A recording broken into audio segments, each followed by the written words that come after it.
Salve, eu sou o Clayson. Hoje nós vamos falar sobre dog whistle e algumas confusões que as pessoas estão fazendo a respeito e também explicando um pouquinho mais sobre o que é esse termo. Dog whistle, a tradução literal é apito de cachorro. Por que o termo dog whistle? Por que apito de cachorro? Porque alguns animais, no caso os cães, eles têm uma audição muito apurada, muito superior à audição humana. Então existem determinadas frequências que não podem ser audíveis para os seres humanos, que os cães ouvem com tranquilidade. Então se você toca um apito para chamar um cão em uma determinada frequência, ele vai ouvir, mas você não. Por que tem que ser camuflado? Por que tem que ser escondido? Porque a maioria dessas defesas utilizadas nas políticas de dog whistle, elas são criminosas. Nazismo, por exemplo, em muitos países é proibido você defender o nazismo, mas você pode defender indiretamente. Aqui no Brasil, nós tivemos muitos casos recentes de dog whistle, com relação àqueles que, inclusive até o próprio presidente, né, que é uma coisa assustadora, presidentes e ministros, a Damares fez isso, as pessoas que estão tomando leite, né, as pessoas tomam um copo de leite na frente da câmera. Oi, gente, vai um leitinho aí? Bom demais! E aí, na maior cara de pau, que eu acho mais revoltante disso, é a cara de pau, é a safadeza. Eles falam que aquilo é uma homenagem ao setor agropecuário ou setor agrícola como um todo, né? O que não faz o menor sentido, né? O leite nem é a maior produção agrícola nossa. Se você fosse fazer uma homenagem ao setor agrícola, talvez não seria o leite o produto mais adequado. Mas é lógico que isso é uma safadeza, isso é uma enganação. Eles estão colocando uma mensagem clara para o exterior. Muitas pessoas que nem sabem falar o inglês, mas são supremacistas, vão olhar aquela imagem e falar, ó, legal, hein? Então, nós começamos a entender que há agora aqui no Brasil, e isso é motivo de muita revolta, há aqui no Brasil agora uma proposta de supremacia branca. Por mais assustador, mais repugnante que seja isso. E essa discussão toda ela veio à tona em função desse ocorrido há 10, 11 dias atrás nos Estados Unidos, que foi um policial que acabou matando um negro com um joelho no pescoço por mais de 10 minutos, matando asfixiado um negro e... Em função disso, nós estamos acompanhando nos Estados Unidos uma série infindável de manifestações no país todo, nas principais capitais. Aqui no Brasil, como nós temos essa situação da chamada extrema-direita, ou mesmo da direita brasileira, de emular aquilo que acontece na alt-right, nós simplesmente copiamos o que a alt-right faz nos Estados Unidos, trazemos para cá, inclusive o próprio dog whistle do copo de leite é uma cópia, digamos assim, do que acontece lá fora, não somente nos Estados Unidos, né? Somente tem alguns países da Europa também. Nós trouxemos para cá o debate do racismo, e aí a gente está vendo uma série de pessoas, especialmente aqueles que são mais conhecidos da direita, no Twitter, Roger Moreira, a Ana Paula do vôlei, né? Que são pessoas que estão dizendo que realmente não há racismo no Brasil, ou que, de certa forma, se justifica a violência contra os negros. Então a própria Ana Paula, ela chegou a deixar claro isso, falou, não, os negros são presos porque eles são mais violentos, né? Essa é uma forma indireta de racismo, porque isso não tem nenhuma ligação, você não pode fazer uma ligação com cor de pele e comportamento. Tem uma pesquisa que eu considero muito importante, eu vou deixar aqui na descrição para você, que aponta que os negros, eles são mais condenados por tráfico e com menos drogas em São Paulo. Eles fizeram um levantamento com 4.000 sentenças de tráfico de drogas em São Paulo. Uma das conclusões do estudo é que a maioria das apreensões de drogas, né, que levam ao sujeito ser preso pelo tráfico, ela tem uma quantidade menor do que 100 gramas. O que, na verdade, se caracterizar um tráfico, é um traficante de um potencial profundamente reduzido, né? Profundamente reduzido. Uma outra questão que eu considero essa sim a mais importante de todas, 84% dos processos com até 10 gramas de droga tiveram como testemunho exclusivo apenas os policiais. 84%. E aí o que acontece? Nós temos aqui no Brasil uma lei que, até de forma muito tímida, mas ela reconhece a existência do usuário. Então até 10 gramas ele pode claramente ser classificado como um usuário de drogas. Mas para os negros é muito diferente.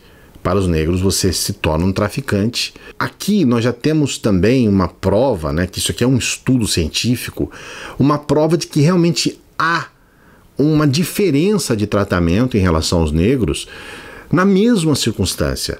Porque o estudo ele começa a fazer análises dentro do mesmo crime.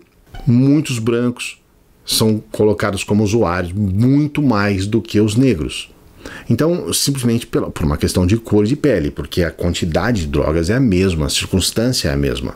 Portanto, esse discurso de que os negros merecem mesmo, de que a proposta de serem marginalizados ou colocarem à parte da sociedade, à margem da sociedade, essa é uma ideia romântica que, na verdade, ela não existe, ela não tem fundamento. Isso não é verdade. Ainda sobre a questão do dog whistle, está havendo uma confusão muito grande, porque as pessoas acham que essas técnicas, vamos dizer assim, né, essa política de dog whistle, ela é usada apenas para a questão do racismo, mas não é, ela se expande para vários setores e aqui no Brasil, a direita brasileira, ela se especializou nisso. Eu vou colocar aqui na descrição uma matéria do Alexandre Silva comentando sobre o CEPAC, que é uma conferência, é chamada Conferência de Ação Política Conservadora. Na verdade, essa conferência já existe nos Estados Unidos desde 74 e ela foi, a primeira vez que ela foi realizada aqui no Brasil foi em 2019, nessa proposta que eu falo para você de emular a alt-right americana. Nessa conferência houve uma fala da Damares. Eu estou há quase 24 horas com esse público, maioria jovem, e ninguém me ofereceu ainda um cigarro de maconha e nenhuma menina ainda introduziu um crucifixo na vagina. E o Alexandre Silva, ele reconhece 2 dog whistles nessa frase. Eu vou além. Eu vou apontar para você que apenas numa estrofe existem 3 dog whistles. O primeiro é quando ela fala sobre cigarro de maconha. De alguma forma ela deixa entender, ela quer de alguma forma colocar que somente a esquerda usaria drogas. Né? Essa coisa de estigmatizar a esquerda como drogados, como maconheiros, né? Como pessoas que na verdade estão de certa forma por isso à margem, são marginais. Essa é uma falsa relação e ao mesmo tempo ela deixa claro de que eles são purinhos. Nós temos correção de comportamento, a gente não vai ficar aí fumando maconha, usando drogas, a gente não vai entrar nessa situação, levando em consideração que eles consideram o uso de drogas como algo associado à malandragem, à safadeza e tudo mais, né? Sendo que nós sabemos, e é bom deixar claro aqui para você, que o adicto é uma pessoa que tem uma doença, nós consideramos uma pessoa doente, uma pessoa que precisa de tratamento, né? Não de prisão. O adicto precisa de tratamento, então é bom deixar claro. Aqui você já tem não só a condenação, né? Você vê, por exemplo, um que gosta muito de falar a respeito disso é o Siqueira, né? Aquele apresentador de televisão bolsominion. Ele até faz discursos que todo maconheiro gosta de fazer relação anal, né? Ele fala com as palavras dele, que eu nem me lembro agora aqui, mas é isso que ele quer dizer. Ou seja, ele tá condenando, tá com 2 dog whistles aí, né? Condenando o usuário de droga como alguém que tá fazendo isso propositalmente por ser um malandro, por ser uma pessoa baixa, e ao mesmo tempo condenando o homossexual, né? Ou seja, é aquela coisa que você fala, caramba, cara, como pode, né? Como é que pode um negócio desse? Ainda na frase da Damares que nós estamos analisando aqui, tem um segundo dog whistle aí, que é a questão da menina, né? Quando ela fala de menina. Temos muitos jovens aqui, mas nenhuma menina introduziu um crucifixo, ou seja, nenhuma menina fez um ato terrível, condenável, e com isso ela atribui às mulheres, aí já existe uma questão voltada para as mulheres, né? Ela atribui às mulheres a capacidade de agir dessa forma aviltante. Então, quando ela fala meninas, ela traz aí um recorte muito importante. Ela poderia falar pessoa, ela poderia falar até mesmo uma outra designação qualquer, né?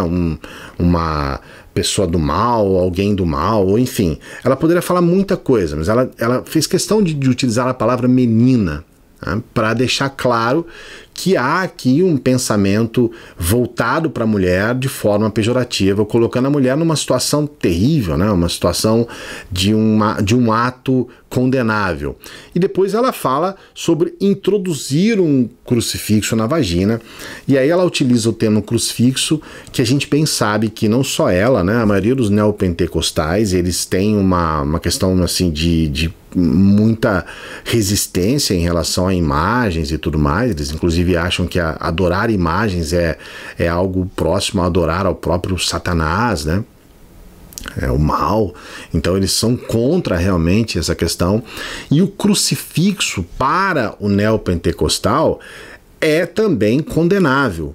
Então ela utiliza o crucifixo, ela não fala a palavra cruz, por exemplo, que aí sim, a cruz ela é aceita no meio pentecostal, mas aquele crucifixo com o Jesus lá, eles até falam, meu Deus está vivo, né? Não tem um Deus morto. É exatamente a crítica ao crucifixo.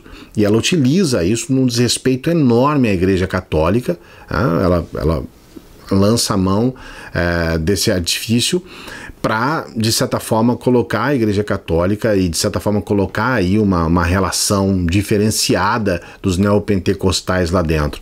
Então você percebe 3 dog whistles na matéria que eu coloquei aqui do Alexandre Silva, ele fala em 2, mas você está vendo aqui 3 dog whistles numa frase apenas.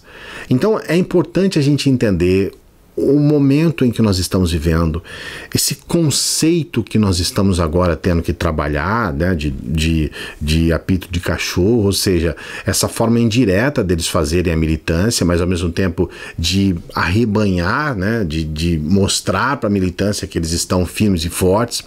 E a gente percebe que isso chega em um momento de acirramento político e, de certa forma, de uma necessidade brutal do Bolsonaro e de alguns dos seus seguidores de reafirmar realmente esses ideais da alt-right americana aqui no Brasil. Eles querem realmente trazer isso para cá. E no meio dessa história toda a gente vê um acirramento desses pensamentos nojentos, asquerosos, baixos, pensamentos que colocam o ser humano numa situação de miséria total, né? Miséria moral.